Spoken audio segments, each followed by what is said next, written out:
Buenas, hermanos! Partimos para a aula 3 do Imposturas do Yoga, aqui um bate-papo, uma conversa sobre a minha pesquisa científica até agora, desde 2010, 2011, do meu mestrado até o pós-doc. Entramos aqui nos problemas da pesquisa, né? O yoga, como um fenômeno social, está em expansão no campo religioso brasileiro. Enquanto entre os anos de 2013 e 2015, período do meu doutorado, encontrei 3 vias das igrejas ou instituições do yoga no país divulgarem a sua cultura, doutrinas e práticas, que eram 1. Os cursos de formação para novos professores de yoga. 2. A organização de viagens, peregrinações a locais sagrados, como Índia, Machu Picchu, até Japão. 3. A comercialização de produtos, as tradicionais aulas de yoga e meditação, a workshops e CDs, DVDs. Entretanto, ao longo da pesquisa do meu pós-doutoramento, me deparei com um quarto elemento proselitista do yoga moderno brasileiro, que denominei aqui de encontros ecumênicos, né? Estes são mais uma forma desenvolvida pelos agentes religiosos modernos do yoga, que constituem produzir por 3, 4 dias, 7 dias, né? Semelhantes às tradicionais feiras da nova era, mas com a diferença de ter apenas o yoga como objeto de exposição, seja com música, dança, comida, aulas abertas, etc. Esses encontros ecumênicos, além de sustentar financeiramente as instituições do yoga moderno, fomentam a sua doutrina e ajudam a divulgar em mídias sociais o yoga como um fenômeno social, atraindo novos possíveis praticantes, simpatizantes aos que frequentam esse espaço itinerante. Portanto, é por isso que eu chamo o yoga de proselitista. Ele está sempre em busca de trazer mais adeptos à sua prática, à sua doutrina, né? Essa quarta via proselitista do yoga moderno tem agenciado as experiências do yoga para diversos setores da sociedade, desde grandes corporações até espaços públicos como praça, etc. O que se evidenciou nestas últimas 2 décadas, de 2000 a 2020, 2019, né, entrando aqui em 2020, é que presenciei em minha pesquisa, né, de pós-doutorado a visibilidade dos agentes religiosos, né, do yoga disputando não só entre si, e essa é a diferença, mas com outras religiões estabelecidas um espaço no território brasileiro de disputa religiosa. O yoga já disputa, então, dessa forma, com os seus próprios bens de salvação, mesmo de forma tímida, outros não, buscando fazer frente a outras propostas salvacionistas, né? O que o yoga vende como bem de salvação? Né? Você que está aí falando o curso de sânscrito aí, né? Por exemplo, arrefecimento do estresse, cura da ansiedade e depressão, promoção do relaxamento, aumento da performance psicofísica, dentre outros, são alguns exemplos das propostas modernas do yoga de propostas salvacionistas. Enquanto um evangélico vende vassoura ungida, o yoga promete o aumento da performance psicofísica e mais, não legitimado apenas por suas escrituras, mas pela ciência biomédica e também psicológica, né? As questões teóricas que permeiam isso são muito interessantes, né? Como o yoga moderno é um fenômeno religioso dentro da ciência da religião, né, brasileira, com pouquíssimas pesquisas, né, meus interlocutores reduzem sobremaneira, ou seja, não tenho com quem conversar sobre isso, né? O lado pioneiro das investigações que você está entrando em contato agora fomenta esse ar bandeirante, né, em desbravar novos territórios, né?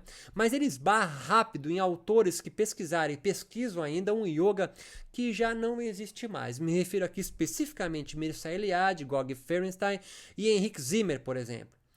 Todos historiadores que estudaram o yoga indiano, ou seja, um yoga que não havia ainda saído do céu hinduísta nem da Índia. Os colegas contemporâneos e herdeiros dessa primeira vertente de pesquisa histórica, podemos destacar o inglês Mark Singleton, por exemplo, né? E o seu contemporâneo James Mallinson, por exemplo, dentre outros, né? o que vão cunhar de yoga moderno, né? Podemos considerar o esforço de todos eles em busca de um certo yoga não corruptível pela modernidade, né?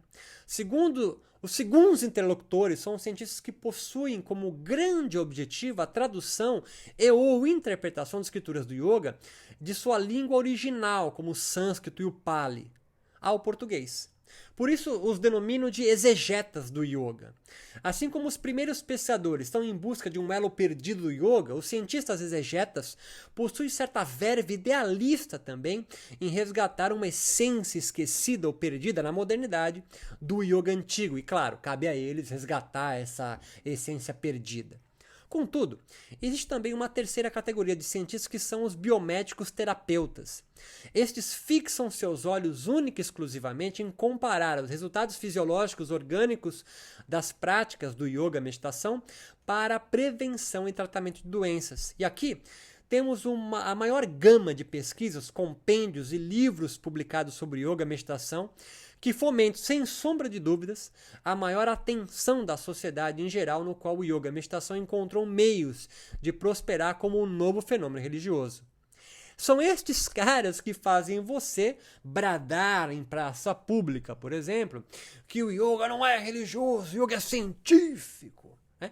Mas não entende que o yoga só pega resultados da ciência para legitimar o seu discurso religioso. Volto a reiterar, os agentes religiosos e todos os demais atores sociais do yoga legitimam suas crenças, ressignificam suas doutrinas, encontrando elementos explicativos de suas experiências, comungando em comunidades a partir dos resultados dessas pesquisas científicas e das traduções e interpretações das suas escrituras.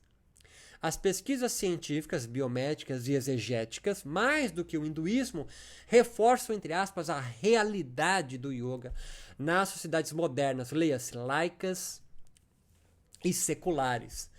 Todas as três perspectivas investigatórias do yoga que expus foram e são de suma importância. Contudo, entendo ser lícito considerar que enveredamos aqui, nesta pesquisa, por uma quarta via de análise científica. Uma via que denomino de humana, por considerar os aspectos históricos também como os primeiros, se utilizando da exegese dos segundos, e como não poderia ser, da análise minuciosa da biologia e da psicologia. Mas a diferença reside na ampliação da interpretação de todos esses dados, considerando a sociologia, a antropologia, inclusive a fisiologia sutil ou religiosa do yoga. Esta perspectiva das humanidades, no qual você está sendo exposto aqui, sobre o yoga, percebe-o real e não ideal. Ou seja, percebe o yoga na materialidade, né? Não há esperança de retorno ou um esforço, entre aspas, limpar a contaminação moderna do yoga contemporâneo. O yoga que hoje vive e se dissemina é o próprio objeto de investigação objetivo e subjetivamente existindo no corpo e alma de todos os seus devotos, praticantes e os adeptos de rua. Desse modo, fomos buscar inspiração em Durkheim, o pai da sociologia moderna, na sua questão da religião como fator de coesão social, no livro clássico dele, As Formas Elementares da Vida Religiosa, mas também em interlocutores modernos, como a pesquisadora norte-americana Andrea Jain, que trabalham sob este ponto de vista com o yoga moderno. Jain apresenta em seu livro Selling Yoga uma crítica a Singleton, aquele inglês, por essa busca imaginária de um yoga perdido em algum momento da história. Jain mostra que sim, o yoga atual se distanciou da sua raiz hinduísta e sofreu sincretismos e hibridismo dentro da sociedade capitalista, liberal, mas segundo a pesquisadora foi imprescindível essa aproximação para o yoga manter-se vivo e munido de sentido a um novo coletivo. O que complemento aqui, algo ainda não investigado, é a mudança de características políticas, econômicas e religiosas da sociedade em que o yoga foi transplantado da virada do século XIX para o XX. O que eu pretendo aventar está não apenas da mudança da Índia para os Estados Unidos ou Europa, em que o yoga foi transplantado, mas da singularidade de sociedade em que ele sofreu pela primeira vez na sua história. O yoga sempre sofreu transformações e contato com diversas outras formas religiosas, sim. Na sua história indiana, o yoga sofreu ressignificações filosóficas advindas do Sankhya, Jainismo, Islamismo, Tantrismo, Budismo, obviamente do próprio hinduísmo e mais recentemente do cristianismo. Todavia, os yogis sempre viveram sob o regime social do modelo imperialista da Índia. O modelo social imperial é marcado, segundo Deleuze e Guattari, pela figura do déspota e da sobrecodificação e desterritorialização de seus indivíduos. Não vou ter tempo para entrar em pormenores sobre esses dois conceitos. Aconselho vocês a beberem isso no Anti-Édipo, tá? É um capítulo que vai explicar muito bem sobre isso. Você pode jogar também aí no Google e você vai encontrar interlocutores explicando isso aí sobre sobrecodificação e desterritorialização.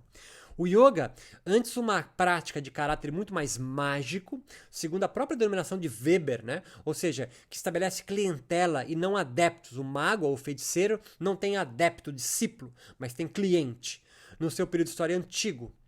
O período histórico antigo do yoga é marcado por tribos seminômades e agrícolas, no que denominamos, né, hoje como Índia antes de 2500 a.C. A transição de sociedades primitivas para sociedades urbanas organizadas no modelo do Estado imperial na Índia inicia-se com as cidades de Harappa e Mohenjo-daro, por volta de 2500 a.C., no Vale do Indo. A partir dessa data, até a saída dos britânicos em 1947 d.C., o yoga passou sempre por civilizações imperiais. As Védicas, as Maúrias, as Aquemênides, as Alexandrinas, os Nandas, todos os impérios da era clássica indiana, dos anos 322 a.C.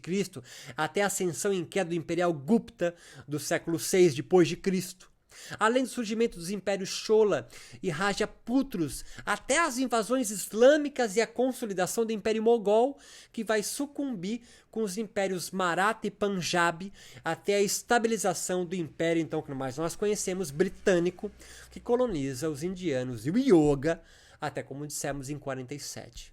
Assim sendo, meus amigos, desencrando dos nomes que eu dei lá em cima, mesmo com um quase infinito número de atravessamentos pelo qual o yoga passou por todos esses séculos de ascensões e quedas imperiais, o qual você nem sabe o que eu estou falando, o modelo social, entretanto, nunca mudou de um modelo social imperial.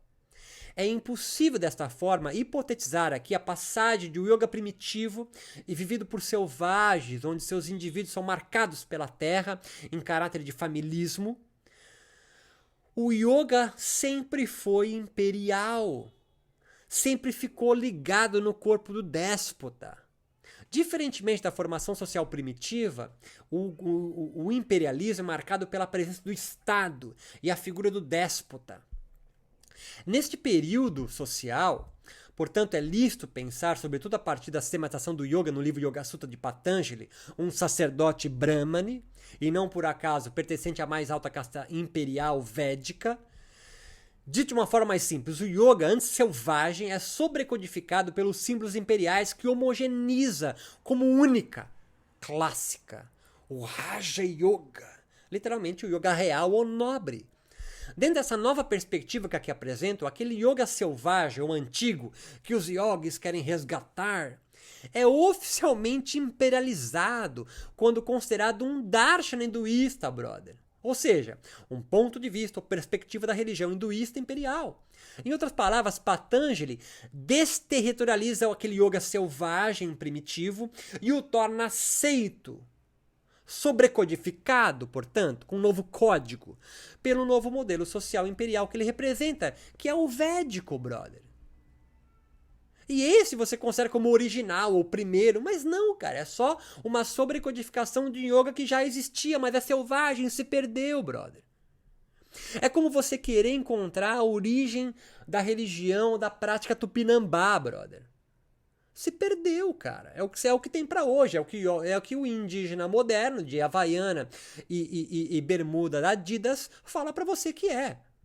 O processo de desterritorialização das cidades imperiais funcionam destruindo a singularidade das comunidades primitivas e tornando homogêneo suas formas de existir em um protótipo imperialista que os tornam modelos a serem seguidos regiamente. Por isso que Deleuze e Guattari denominam as sociedades imperiais em despóticas. O yoga que conhecemos como clássico, não por acaso em encontros fortuitos advém da sistematização despótica de Patanjali, desde o século II a.C. No entanto, sabes que mesmo em sociedades imperiais, despóticas, surgem fluxos descodificados, né, que afrontam a homogeneidade do império, que apontam então linhas de fuga como vetores na contramão do modelo adotado no império.